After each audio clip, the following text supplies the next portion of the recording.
సాక్షి life మీ ఆరోగ్య నేస్తం. Subscribe చేయండి. మీ పార్టీలో జరుగుతున్నటువంటి మార్పులు చేర్పులు ఒక్కొక్క లిస్టు రిలీజ్ చేస్తున్నారు. దీనిపైన ప్రతిరోజు రకరకాల కామెంట్స్ వినిపిస్తున్నాయి. ఒకసారేమో అభ్యర్థులు కరువైపోయారు వీళ్ళకి అని రాస్తున్నారు. చంద్రబాబు అలాంటి మాటలే మాట్లాడుతున్నారు.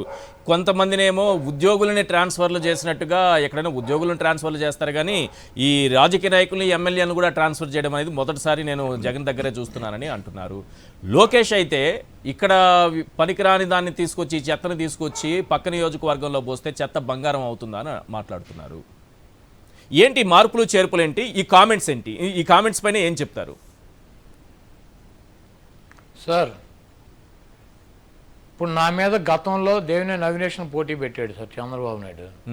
ఎక్కడి నుంచి ట్రాన్స్ఫర్ చేసి ఎక్కడ తీసుకొచ్చాడు? ఎక్కడ అతను దేవినేని అవినేష్ అనేది ఎక్కడ పుట్టాడు, ఎక్కడ పెరిగాడు, ఎక్కడ చదువుకున్నాడు, ఎక్కడ వాళ్ళది విజయవాడ. మరి పోయినసారి ఎందుకు ట్రాన్స్ఫర్ చేశాడు సార్ నా మీదకి? గుడివాడ ఎందుకు పోటీ పెట్టాడు? ఇప్పుడు ఒకడు బొఫ్ఫన్ గాడు ఒకడు వచ్చాడు చేంపంది. ఈ చేంపంది ఎక్కడ సార్? గుడివాడలో పుట్టి గుడివాడలో పెరిగి గుడివాడలో ఉన్నాడా? వీడు గుడివాడ వదిలేసి వెళ్ళిపోయి ఎప్పుడో 30 ఏళ్ళు 35 ఏళ్ళు అయింది. ఆయన ఎక్కడ అమెరికాలో ఉండేవాడిని తీసుకొచ్చి అమెరికా నుంచి ఇండియా ట్రాన్స్ఫర్ చేసి గుడివాడ ఎందుకు పెట్టాడు సార్? ఈ పనికి మాలిన చేంపందిని గుడివాడ ఎందుకు పెట్టాడు సార్? ఎక్కడి నుంచి ట్రాన్స్ఫర్ చేశాడు? చంద్రబాబు నాయుడు చంద్రగిరిలో పోటీ చేసి ఓడిపోయాడు. చంద్రగిరి నుంచి కుప్పం ఎందుకు పోయాడు సార్? బాలకృష్ణ ఎక్కడ హిందూపూర్లో పుట్టాడా? హిందూపూర్లో బాలకృష్ణ కులం ఉంది అసలు కనీసం? ఈయన హిందూపూర్ ఎందుకు ట్రాన్స్ఫర్ అయ్యాడు సార్? లోకేష్ గారిది మంగళగిరి, ఇటు గోళీలు ఆడాడు మంగళగిరిలో దేనికి పెట్టాడు? గద్దె రామ్మోహన్ ఎక్కడ సార్? గన్నవరంలో ఇండిపెండెంట్ గెలిస్తే విజయవాడ పార్లమెంట్కి ఎందుకు పెట్టాడు?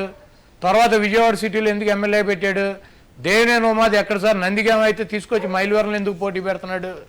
అంబటి బ్రాహ్మణయ్య గారు అని చెప్పి మాకు ఎంపీ చేశాడు. ఆయన అవినిగడ్డ సొంత ప్లేసు. మచిలీపట్నం తీసుకెళ్లి ఎమ్మెల్యేగా 94లో పోటీ పెట్టారు, అక్కడ గెలిచాడు. తర్వాత 99లో తీసుకొచ్చి మచిలీపట్నం పార్లమెంట్కి పెట్టారు, అక్కడ గెలిచాడు. మళ్ళీ 2004లో తీసుకెళ్లి అవినిగడ్డ పెట్టారు, ఓడిపోయాడు. మళ్ళీ 2009లో అవినిగడ్డలో పెడితే అవినిగడ్డలో మళ్ళీ గెలిచాడు ఆయన. అంటే అంబటి బ్రాహ్మణయ్య గారిది అవినిగడ్డ, లేకపోతే మచిలీపట్నం అసెంబ్లీనా, లేకపోతే మచిలీపట్నం పార్లమెంటా?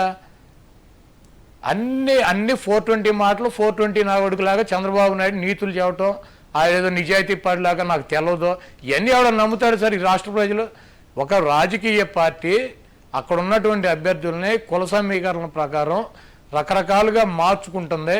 ఒక చోట ఇక్కడ బలం లేదనుకుంటే అక్కడ తొలగించి వేరే అభ్యర్థిని పెడుతుంది. ఈ అభ్యర్థి బలమైనటువంటి అభ్యర్థి. ఇతను ఇప్పుడు జోగి రమేష్ ఉన్నాడు సార్. జోగి రమేష్ అనేటువంటి వ్యక్తి ఇబ్రహీంపట్నం నుంచి వచ్చి పెడంలో గెలిచాడు. సేమ్ పెడన్ కన్నా మాకు పెనమలూరు క్యాండిడేట్ కావాలి కాబట్టి పెడంలో ఉప్పాల హారిక, ఉప్పాల రాము ఎప్పటి నుంచో సీటు కావాలని చెప్పి అక్కడ అడుగుతున్నారు. వాళ్ళకి 2014లో తీసుకొచ్చి కైకులూరులో ఉప్పాల రామప్రసాద్కి జగన్మోహన్ రెడ్డి గారు సీట్ ఇచ్చాడు. మాకు 2 అభ్యర్థులు అక్కడ ఉన్నారు. ఇతను మంత్రిగా ఉన్నాడు, ఇతను బలమైన అభ్యర్థి కాబట్టి ఇతను తీసుకొచ్చి పెనమలూరులో పెట్టి అక్కడ ఉప్పాల రాముకి అవకాశం కల్పిద్దామని చెప్పి ఉప్పాల రాముని అక్కడ పెట్టి జోగి రమేష్ని తీసుకెళ్ళి అక్కడ పెడితే ఇక్కడ పనికిరానాడు అక్కడ పనికొస్తాడా? ఇంకోటి అడుగుతాడు సార్, ఇందాక నేను చూసా సార్, షర్మిలమ్మకే ఆస్తులు జగన్మోహన్ రెడ్డి పంచలేదని చెబుతున్నాడు సార్. చంద్రబాబు నాయుడు హెరిటేజ్లో రామ్మూర్తి నాయుడికి ఎంత వాటా ఇచ్చాడు సార్? చంద్రబాబు నాయుడు పెట్టినటువంటి హెరిటేజ్లో రామ్మూర్తి నాయుడికి ఎంత వాటా ఇచ్చాడు సార్ తమ్ముడికి? లోకేష్ గారికి ఇచ్చినటువంటి ఆస్తుల్లో చంద్రబాబు నాయుడు ఆడి తమ్ముడు కొడుకులకి ఎంత వాటా ఇచ్చాడు సార్? చంద్రబాబు నాయుడికి అక్కలు ఉన్నారు, 2 అక్కలు, వాళ్ళకేం ఆస్తి ఇచ్చాడు సార్? ఈ 420 నా కొడుకు ఈ వెధవ. వీడికి 2 లక్షల కోట్లు ఉంది సార్, వాళ్ళకేమీ లేదు. 200 కోట్లు కూడా లేదు వాళ్ళకి. చంద్రబాబు నాయుడు సిస్టర్స్కి ఏం ఆస్తులు ఇచ్చాడు చెప్పమనండి సార్ ముందు. చంద్రబాబు నాయుడు తమ్ముడికి ఏమి ఇచ్చాడో చెప్పమనండి.